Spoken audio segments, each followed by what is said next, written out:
success in tournaments, and we'll just see how he does in this game right here. With honor. All right, so it looks like we have Strifecro playing his Paladin deck against Chakki playing Warlock. And Chakki with one of the two sort of more traditional lineups that we've seen in this Conquest format in general. Warrior, the most popular deck by miles. Pretty much almost every lineup in most Conquest formats typically has Warrior. We've actually seen a number of lineups without Warrior in this particular tournament, but it's definitely the most popular and arguably the most powerful class in Hearthstone right now. Absolutely, and that's not only due to the fact that you can play Patron Warrior, which is regularly regarded as one of the best decks in the game right now, but even Control Warrior stands very strong against the current lineup of top-tier meta decks. So we've actually seen a good mix of both of those types so far. Yeah, but here both players with, these are some of the more common, more popular decks. Strifecro with the Secret Paladin deck, while Chakki is playing the Demon Handlock. Demon Handlock generally regarded as the sort of go-to version of not only the Handlock style of deck, but really the Warlock class these days.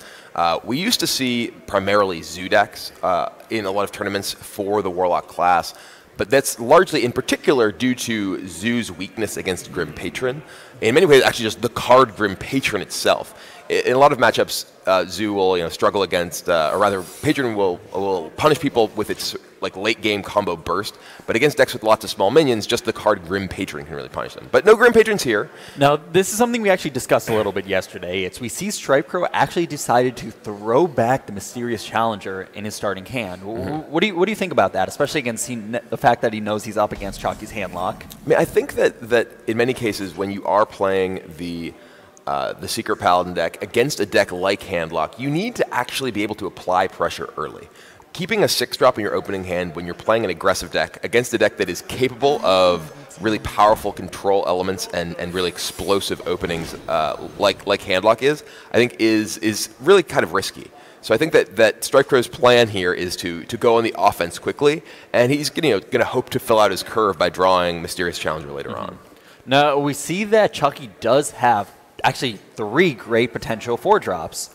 However, by the fact that he does have both Twilight Drake and Void Caller, I'd have to imagine that he's going to plan to use this coin in order to get one of those out.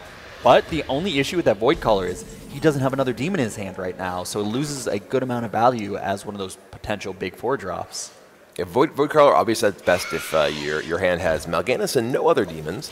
But one of the important things is that if Chakki did drop the Void Caller, Strifecro doesn't know that there's no other demon in his hand. So it is at least a threat that he will want to try and play around in some capacity. And Chakki does go with the Void Caller right away. I think you're absolutely correct. He might just be trying to bluff Strifecro right now and just use his Void Caller to pick away at a few minions, probably hoping that Strifecro never actually kills it off himself. That way Chakki does have a few turns to possibly draw into a Jiraxis, into a Doomguard, into a Mal'Ganis, or even another Void Caller just to continue that minion cycle. Yeah, Strifecro here with a pretty powerful hand in terms of his immediate game impact with these pair of Blessing of Kings. He does have the Avenge as well as a Redemption in play. So he's able to use a Blessing of Kings to buff up that Secret Keeper. And I have to imagine he's just going face here. Yeah, he doesn't want to find out what's behind that Void Caller, wants to get in some good damage. And with the second Blessing of Kings, he's actually potentially able to make just an individual gigantic threat that can even take out something like a Taunted Giant. Now, what do you think about Strifecro's choice to choose Blessing of Kings on the Secret Keeper versus the Haunted Creeper? Well, the Secret Keeper, I think, is more of a... It's more vulnerable to his opponent removing it. If he chose the Blessing of Kings on his Creeper, his opponent could just use his Void Caller to kill the Secret Keeper here, and he doesn't want that to happen. If his opponent does use Void Caller and kill the Haunted Creeper, he at least is able to, A, get the Death Rattle ability from the Creeper, and B, get the Redemption on that minion, which is much more valuable in its base state than the Secret Keeper is. And here we see that Chakki actually decides to not even attack with that Void Caller. He must be scared that he's facing up against a Noble Sacrifice, and following that up, a possible Avenge to further buff up Strifecro's minions. So I have to say that's good planning. But for what we know, he actually was able to make an attack there. Yeah, though it's true that while playing around the Noble Sacrifice cost him a possible attack from that Void Caller this turn, the upside is actually fairly low for Chakki. If there is an Avenge, then and he attacks a minion, that's really bad. If there's Avenge and Noble Sacrifice and he attacks the opposing face, that's also really bad.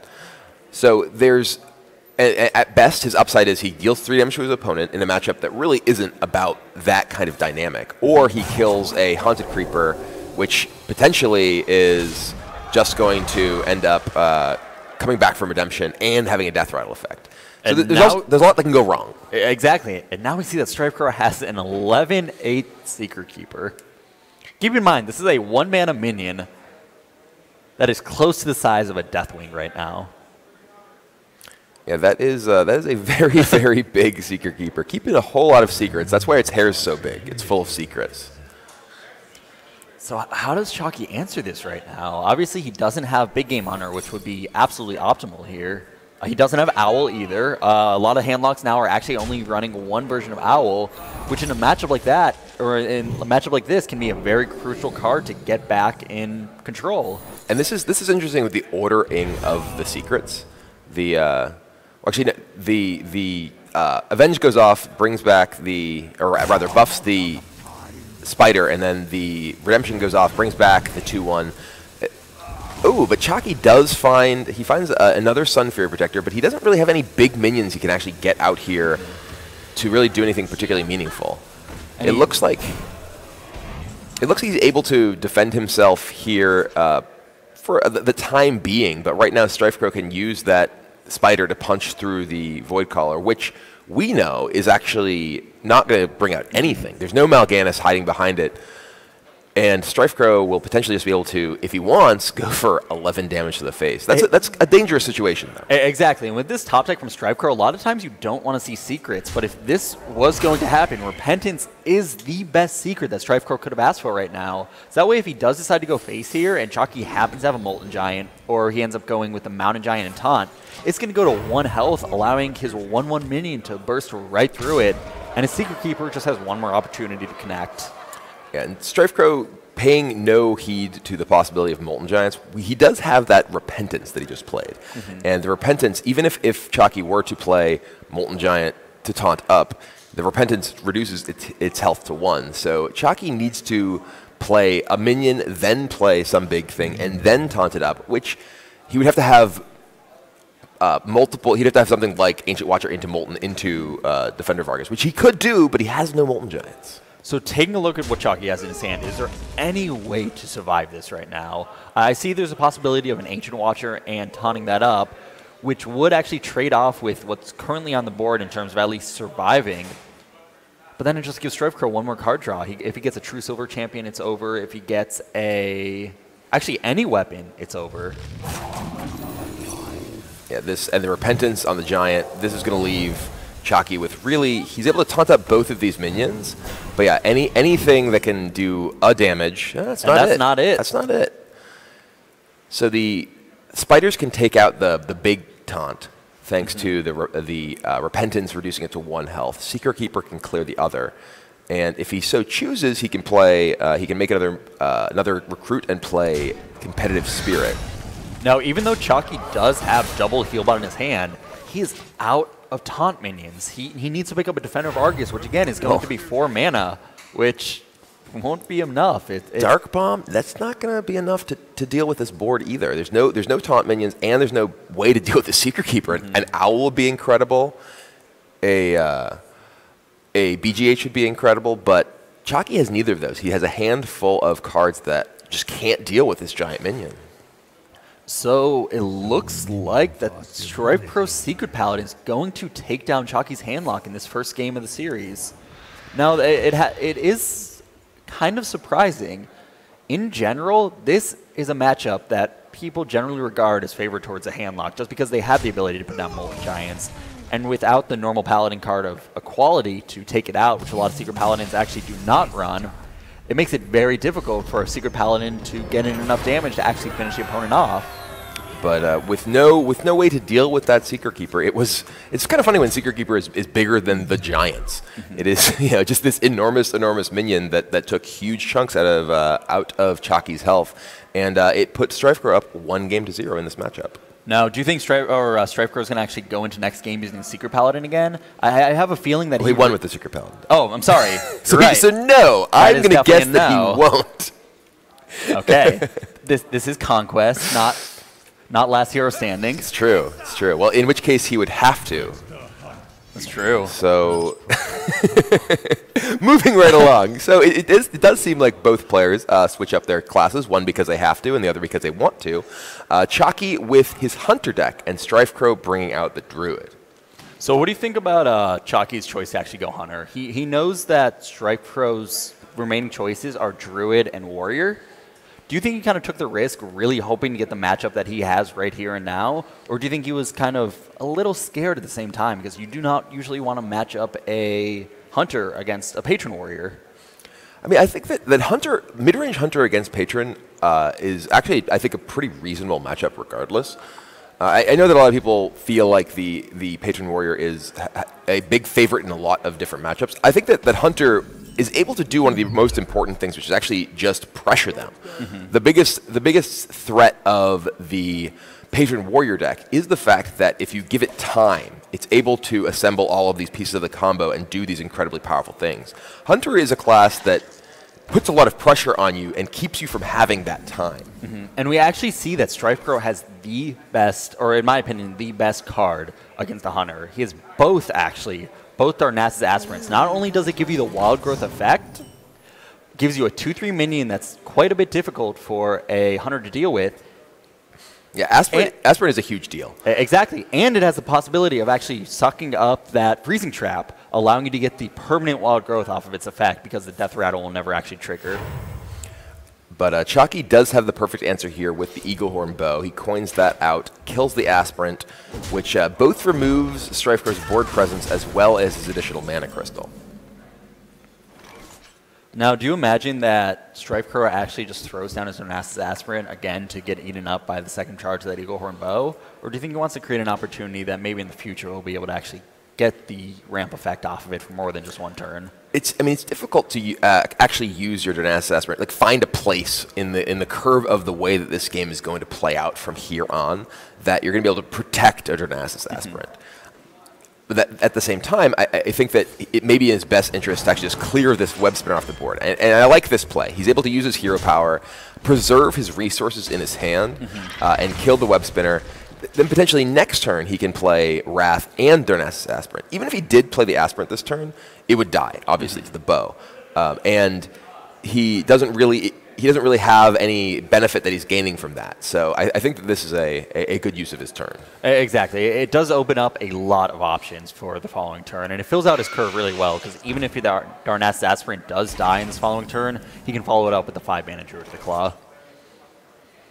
And the Hunter Creeper comes down for Chakki, which puts the pressure on Strifecro here, who doesn't really have, again, a really great play here.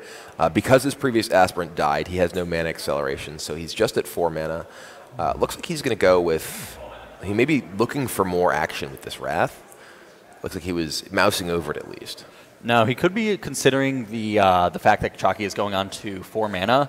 So really for Hunters, they have very limited options. One of them is obviously Houndmaster. So that could very much be a reason why you would consider wrathing the Hunter Creeper here to not have a beast on the board.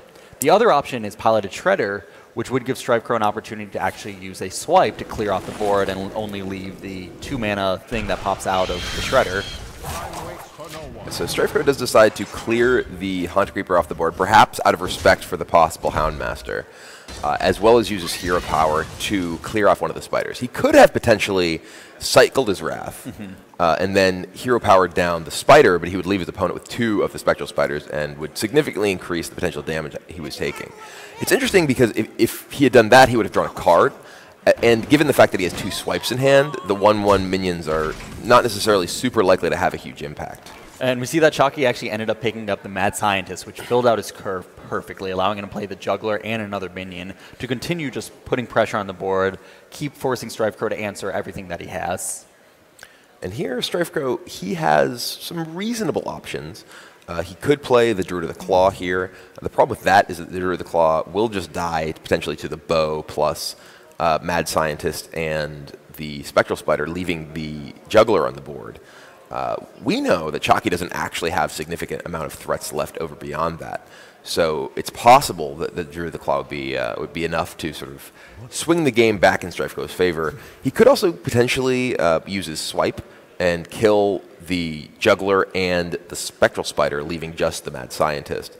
It's not as efficient use of his mana, but it is what it looks like he chooses to do. So, like you said, this does leave a mana hanging.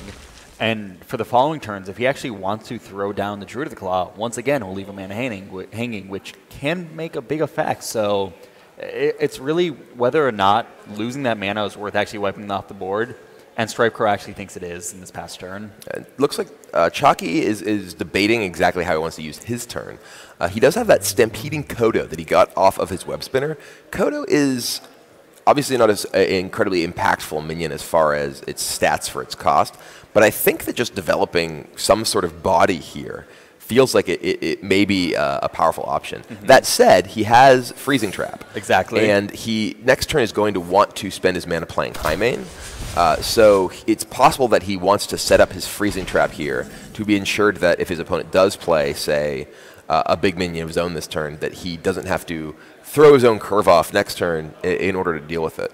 Absolutely. Being able to develop this Freezing Trap now is a great answer to really any big minion that Strifecro could play, which is very common to do on turn 5, turn 6. Speaking of big minions, Chakki picks up a second copy of Savannah Highmane, which puts him in a position where he's the one who's going to actually have the very powerful minions here. But Chakki also, or Strifecro rather, also picks up a pretty powerful card in Harrison Jones. Chakki has held on to this charge of his Eaglehorn Bow for a while, and Harrison Jones could potentially remove that and let him draw a card. So Strifecro actually has quite a few options this turn. You could actually try to just suck up the Freezing Trap with your Force of Nature. You could Harrison Jones, get one drop or one card draw off of it, or you could even consider attacking in with the Druid of the Claw. Yes, it gets popped back by the Freezing Trap, but it gets you 2 cards from Harrison Jones. So it's really valuing whether or not popping it with Force of Nature is worth it versus card draw, is worth it versus keeping what you need on board. What do you think is his best option here? I mean, there's a number of things that he can do here. He did choose to kill the Mad Scientist, which is interesting. Killing the Mad Scientist with his hero power is, in many ways, it's hoping that he's not going to get another trap off of it, or perhaps he specifically doesn't want to get another Freezing Trap off of it, which is what he expects this first trap is. I have to wonder if Strifecro did sort of his homework and watched Chakki's watch Chakki's games from yesterday that were available, or if he had potentially remembered what Chakki had from traps from previous previous series and such. And from what we saw yesterday, Chakki actually is only running 2 traps, one freezing and one snake trap. Yeah. So if Strifecro had, if he had been 100% certain that Chakki had an additional trap, I wonder if he would have made that same play necessarily. Because perhaps he might have, if he'd known that there's one freezing, one snake, perhaps he actually just wants to pop the freezing and then use his Harrison Jones and then kill the Mad Scientist or something like that. So we actually see a pretty decent swipe opportunity here. Chakki or Strifecro will actually be able to run in one, popping both traps. No. Freezing actually came out first. So they both still will, yeah. Because snake trap just triggers whether you attack it at all. So. But yeah, he can potentially get a reasonable clear here. I believe that he can swipe one of, if he swipes one of the 2/2s, then he can actually kill both of the other 2/2s, leaving just one health hyena left. So this is actually a pretty impressive move by Strifecro. It's very rare to see a druid that can deal with 1 Highmane, let alone 2. Yeah, this is neutralizing pretty much the 2 biggest threats out of Chakki's deck right here, and now he just picked up the next biggest. the Piloted Shredder is also a pretty good draw here for Chakki. Hero power brings Strifecro down to just 18 life. Chakki's hand, though, is not particularly exciting.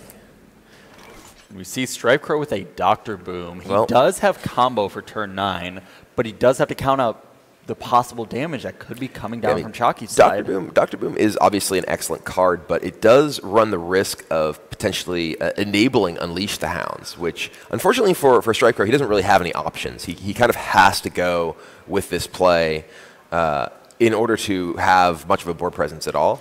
He could theoretically just use Force of Nature and try and clear some things, but that's his second Force of Nature. He's already just used one, and he's not really in a spot where he is able to have enough of a board presence to win the game without combo, I feel. Oh no, Chakki picks up the Houndmaster when Strifecro decided to actually use the Aspirant instead of hero powering off that last beast on the board. Yeah, Strifecro had the option last turn to use his hero power to kill the Hyena.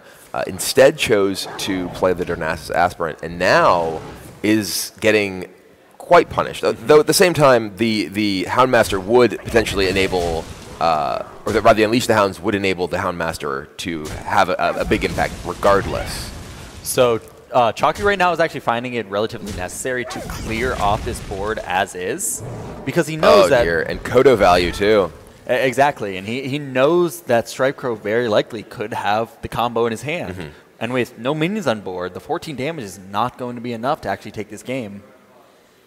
Yeah, so Chakki is now in a pretty solid position here. He has 3 minions to Strifecro's 0. Strifecro down to just 11 health. The Treant from the Freezing Trap comes down. Maybe he looks for a Doomsayer. So, obviously he wants to play the Druid of the Claw here. He could potentially play the other Force of Nature for more damage. But it's interesting that he just played this before attacking. I think that might have been because he could be scared of a Mana Wraith. Sure. But it's the same likelihood as a Doomsayer coming out here. Ooh, it is a Charge Murloc. That's actually not bad. Oh wow, the second Houndmaster. This is actually huge. The second Houndmaster pumps the Stampeding Kodo, despite not actually being a Kodo and actually being a Cleft Hoof, big enough to actually just take down the bear, and hero power leaves Strifecro just 7 life, facing down an enormous board. And having this Kodo actually at 5 remaining health, this isn't going to be easy to clear off the board, even with combo. All the minions will have 4 attack, and your hero power or your face can only have 2 if you decide to use the Innervate. Could have 3, but it just doesn't add up. I wonder if Strifecro just cycles his Wild Growth to look for Big Game Hunter. I think that actually, cycling Wild Growth to look for Big Game Hunter and then using his Force of Nature, potentially with Savage Roar, thanks to the Innervate. I guess if he finds Big Game Hunter, he can't cast the Force of Roar, but he could cast Force of Nature, Innervate, Big Game Hunter, clear some of these, but he doesn't find any of this, and it looks like he's in an insurmountable position here. There is no way with Strifecro's current hand to actually come back from this, and it looks like we will have a tied series at 1-1.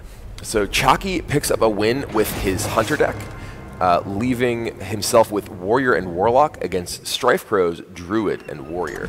So now we're down just the classic decks, the ones that we have seen quite a bit of. We know that both of these players are piloting Patron Warrior. What do you think about what we have left here? Obviously, Patron Warrior is always a safe choice, but especially now. But again, Strifecro probably is not feeling good that he missed an opportunity to steal a win with his Patron Warrior against that Hunter. That's a great matchup for the Patron Warrior in general. Obviously, mid-range Hunter can put up a good fight against it, but in general, it's hard to deal with those unstable ghouls. A Patron Flood, it's Unleash the Hounds just puts you kind of at risk. Well, speaking of Patron Warrior, it looks like that is what we will be seeing a lot of in this next game, with both players choosing to pilot their Warrior decks. Chakki's a lot fancier, got a bunch of gold cards. Now, I have to say, this is a little bit surprising for a tournament at this level. This is the first time, if I recall correctly, that we've seen a Patron Mirror match. Maybe second time, but usually this is a matchup that we see quite a bit in tournament just because a lot of players obviously would like to bring Patron Warrior. But what do you think? Does either player have any tech cards in that might give them an advantage over the others? One of the most significant tech cards you tend to see in this matchup would be Harrison Jones. we've actually seen kind of a decline in the presence of Harrison Jones in Patron Warrior decks. I think in part because it is a very low impact card against the other popular decks that tend to be played. Warlock and Druid are probably the two most popular decks other than Patron Warrior in the tournament scene right now. And Harrison Jones is quite poor in both those matchups. So sacrificing value against those decks in order to get a marginal edge against other Patron Warrior decks. And it's even arguable that Harrison is not that big of a deal in those matchups because of the way that they play out. Exactly, and we see Strifecro with actually a pretty good starting hand, having the Deathbite, having the Acolyte of Pain, having the Gnomish Inventor to cycle through his deck in order to either get a good Patron combo off early or to get an endgame Frothing Berserker kill. However, Chakki has possibly one of the most important cards in the matchup, which is the Grim Patron. Yep. The dynamic of this matchup is very strange. I mean, you will often see both players do very little in many cases. People were talking about, I believe, a match recently between Osaka and I'm trying to remember the other player, but it was in the road to BlizzCon qualifier where literally each player just armor up, armor up, armor up, armor up. Because playing your minions, because so many of things like Unstable Ghoul will actually benefit both players significantly, can ultimately actually be quite dangerous. Exactly, and the reason for that is a Patron Warrior a lot of times has two win conditions. One is to flood the board, the other one is the OTK. The OTK is easier if your opponent floods the board, so it's a weird dynamic of chicken and egg, which one starts first, who's going to be the first one to throw the first punch. You could take advantage by getting out a huge board early, but at the same time, you can get punished by it because then all of a sudden your opponent's Frothing Berserkers have that many more minions to gain enough attack off of. Yeah, there is definitely a strange dynamic there because one of your most powerful plays, the Patron board flight, can just get you killed.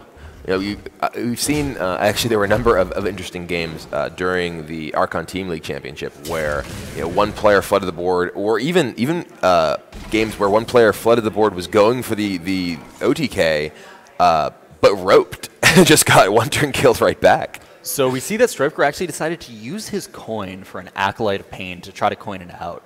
Now, me personally, I've never been a fan of this. I know some players like to do it because if your opponent doesn't have the Fire War Axe, doesn't have the Cruel Taskmaster, doesn't have the Inner Rage, then you can get multiple card draw off it. However, there are so many ways that an opposing Patron Warrior can have a way to kill off that Acolyte of Pain in one hit that it's a big risk. And just by the fact that Chakki did have the Fire War Axe, Strifecro got a little bit punished for it. Chakki with the Gnomish Inventor is kind of developing a board while also cycling through his deck. It's one of the key things, and in my mind, one of the most important reasons why decks like Patron Warrior tend to be very successful in Hearthstone. There's so many things that let you draw cards and dig through your deck, cycle through your deck to find the key components.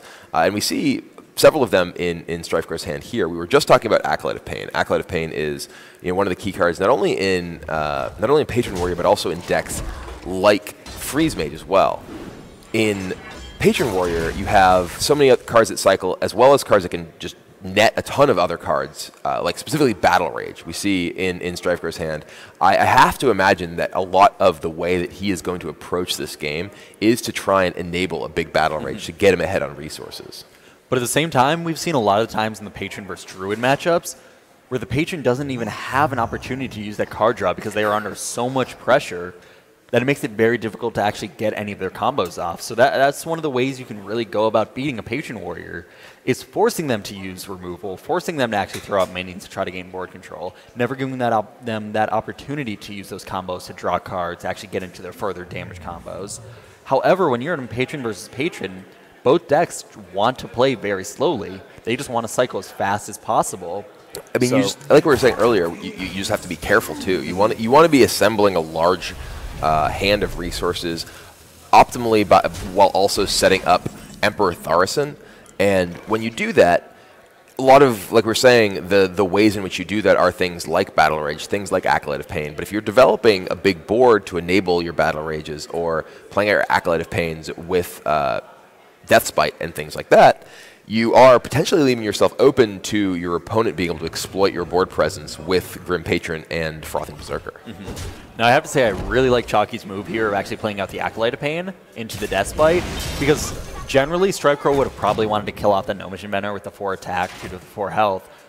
But having the Acolyte of Pain would have forced him to do the other move, because otherwise the Acolyte would have actually drawn a card off that Whirlwind effect, leaving up at least a 2-3, which could, in fact, activate a Battle Rage if Chakki happened to draw into it. And speaking of Emperor Thaurissan, as far as the key cards in this matchup, here it is for Chakki. And he has a pretty powerful hand to enable with it. He has the Frothing Berserker, he has Unstable Ghoul, he has Execute, he has Grim Patron. He doesn't have Warsong Commander just yet, but these are many of the key cards to having those really explosive combo kill turns. Absolutely. Right now, he's actually forcing Strifecro to have an answer to this Emperor Thaurissan. And this is one of the matchups where you don't actually have to hit all that many cards with Emperor to be able to activate your big plays later. If you really just hit 2, you're able to do enough damage with a Warsong play later in game to actually kill your opponent in one hit. I was talking to actually Firebat a lot, and we kind of came to the conclusion that when you're against like a Control Warrior or a Priest, a lot of the times it's better just to save that Emperor for when you need, and you got to figure out how many reductions you need. In order to get off the 30, 40, even 50 damage combos, you need to reduce 4 key cards. That can be Frothing, that can be Patron, that can be Whirlwinds, that can be Ghouls. But again, you need to reduce 4 key cards. But again, here into this matchup, it's not as required as one of the slower ones, one of the defensive opponents, because your opponent's moves will actually give you the opportunity to get those OTKs with less cards. Yeah, that is definitely some key dynamics there. But we see Strifecro decide to take out the Emperor Thaurissan with a Execute off of Whirlwind that does enable a Battle Rage for 3, so he is able to dig pretty deep into his deck that turn. Chakki now with no board himself, he does have that marginally reduced hand. Only 3, I think, you would say 3 of the key cards reduced. You were saying 4 is the flashpoint. Generally, 4 is the flashpoint against something like a Control Warrior, but up against a Patron, 2 is more than enough. And I think Chakki, because he's played this matchup well or more than enough, you can see here with the 3-mana Warsong Commander and the 2 reduced cards he has, the Patron and the Frothing, that allows you for a Whirlwind anyways, on top of a Deathbite, where if he knows that Strifecro's not running Harrison Jones, he can still get 2 Whirlwind effects plus any Inner Rages. So again, if you have a Warsong, Patron, Frothing, and 2 Whirlwind effects, that's more than enough for an OTK hit. As far as I know, that's 1,000,000 damage. I'm not a math scientist, but... so we did see an interesting play that turn where Strifecro actually traded his 4-attack Gnomish Inventor into Chakki's much smaller creature. And I have to imagine that's because he does not want to allow Chakki to easily enable his own Battle Rages. And here we see Chakki just going on the offensive. He's not even going to play the Patron strategy. He's just going for the straight OTK. And with the 2 damage or 2 hits out of Deathbite, that's going to be 4 each turn, so that's 8. Plus, again, Warsong, Patron, Inner Rage, Whirlwind Effect, Ghoul, another Whirlwind Effect with the Frothing the entire time. Strifecro's just on a clock here. Yeah, I mean, Chakki is someone who has a lot of experience with smorking, and that's exactly what he's looking to do here. He does even just send the weapon to the face, goes with another weapon. And Strifecro, he has some anti-smork potential. Shield block gives him 5 armor, and now he has an enormous hand. He actually has 10 cards. So, but despite having 10 cards, Strifecro actually is missing a number of the key elements to the strategy here. He has not found Emperor Thaurissan. He has not found Warsong Commander. So once he does, he's able to do quite a bit with those cards. But at the moment, he's actually a little bit short of what he needs to potentially close this game out. Exactly. He does have a lot of damage in hand with the 2 Frothings, the 2 Ghouls, but without the Warsong, especially without the Thaurissan, he's not going to actually be able to get that much damage off. And Chakki picks up another Whirlwind effect.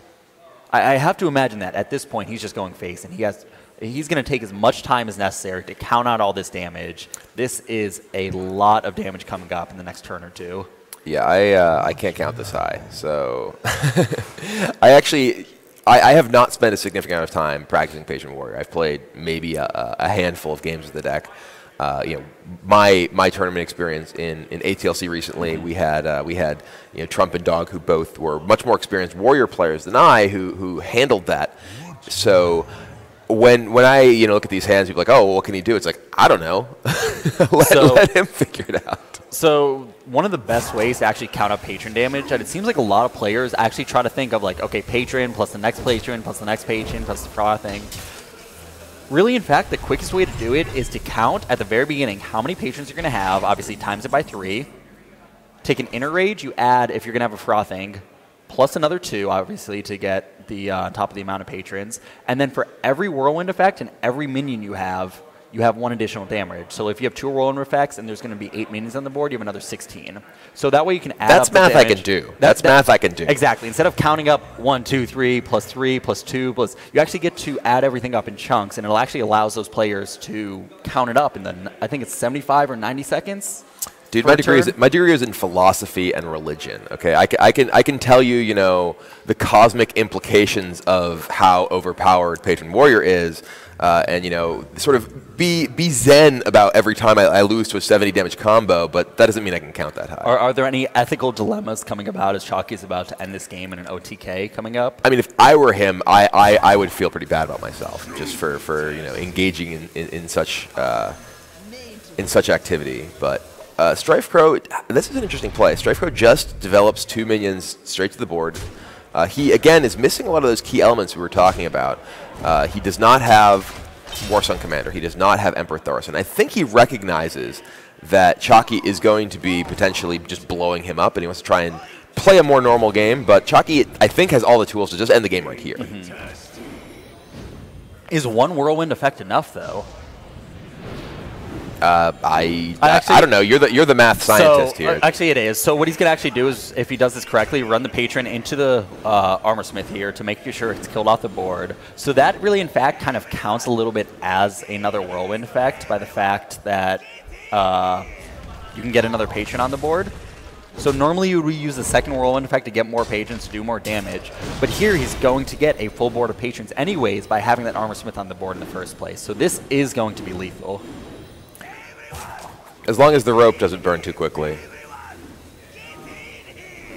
Okay, this is an easy answer. What is the biggest counter to Patron Warrior? Nozdormu. No, the rope. Well, sort of. Works too. So I actually was playing in a league not that long ago, and it was one of those events where you actually know your opponent going into each of the matches.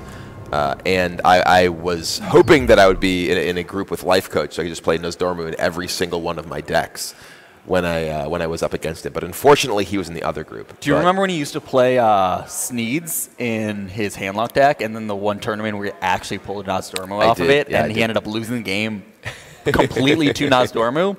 And then all of a sudden, he stopped putting Sneeds Shredder into his handlock deck. I can't deal with that possibility. All right, so we are going into game 4 here. Chakki leads 2 games to 1 now. He has won with his Patron Warrior and Hunter deck and only has his Demon Handlock deck left.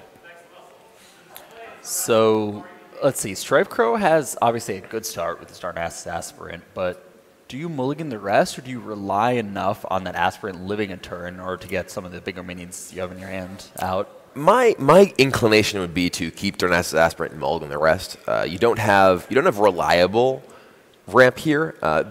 Something like Dark Bomb, which we actually see is at least in Chakki's pre-mulligan hand, could very easily shut down your ability to ramp. And this is a matchup where you really want to get on the board early. You really need to be able to establish an early board presence before the handlock deck is able to really start developing their gigantic minions. Mm-hmm.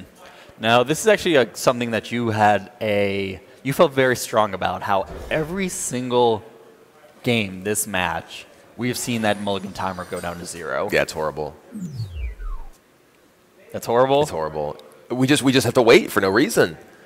We as human beings have one inherently finite resource in the world, and that is time. And this is just costing time for no reason. Exactly, but then there are the people like Strifecro, like Chakki, who, let's say they're up against you, and just you happen to get impatient. No, I don't. That's the thing. Worth it. Enter. Done. I don't do that. Well, there we go. Then we have a professional player next to me. But the fact that a definition of someone who's playing professionally is that they just sit there and wait until the timer goes to 1, like that's not a skill.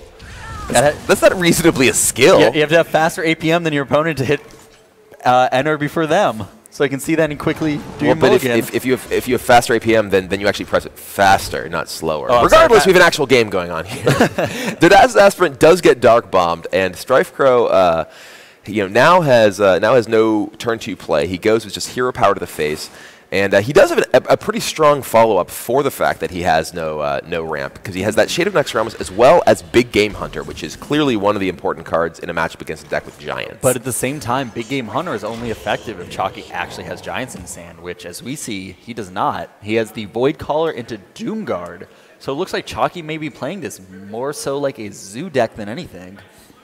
I mean, Chakki does have a hand that is not particularly Giant-heavy. Void Caller with that Doomguard is definitely a big threat for Strifecro. He's likely going to play a piloted Shredder next turn, which will have a very profitable trade for Chakki with the Void Caller not only killing the Shredder, but also bringing that Doomguard out. Absolutely, and Strifecro not having the Keeper of the Grove, he really has no great answer to it. The issue right now with Strifecro's hand is he does not have any turn 5 follow-up. A lot of these players not only obviously look at the turn they're in and maybe the turn after, but they look multiple turns in advance. So Chakki, looking great now, has his turn 4 Pilot Shredder, but turn 5, well, that changes things. Now he actually has more opportunities coming up. But as his hand stayed in the past turn, he really had nothing to go on. I mean, I have to imagine we're still going to see the Piloted Shredder from Strifecro here.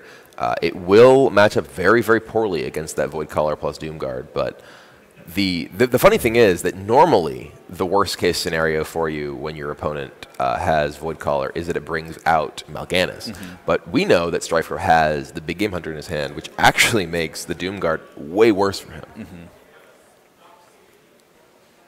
Wow, it looks like Strifecro values the Wrath here.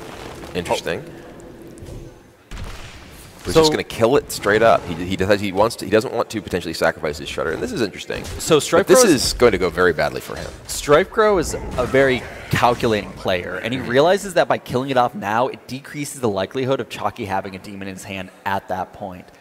Also, it decreases the opportunity for Chakki. Let's say he had the Void Caller and a Doomguard to play out the Void Caller first, ensuring that he gets the Doomguard off of it. It puts the kind of in more of a luck than a choice for Chakki, which he does prevent Chakki from having an additional opportunity if he did not have a demon, for instance, to potentially life tap into one and get that tempo swing as well. So, yeah, now Chakki is in a pretty dominating position here. He has that Doomguard in play. He's playing a second Void Caller. That Void Caller, nothing behind it right now, but the Doomguard does just take a big chunk out of Strifecro's health total, and now Strifecro is the one who's on the defensive. This is a matchup where the Druid really wants to be in the commanding position, really wants to be on the offensive, but Strifecro is the one who is having to defend himself from a very powerful board from his opponent. Absolutely, and he doesn't have that many choices here. Obviously, he could use the Wild Growth to kind of ramp up, allowing him to have a turn 7 play this following turn, or he can just play the Pilot Shredder, which again, he floats 1 mana.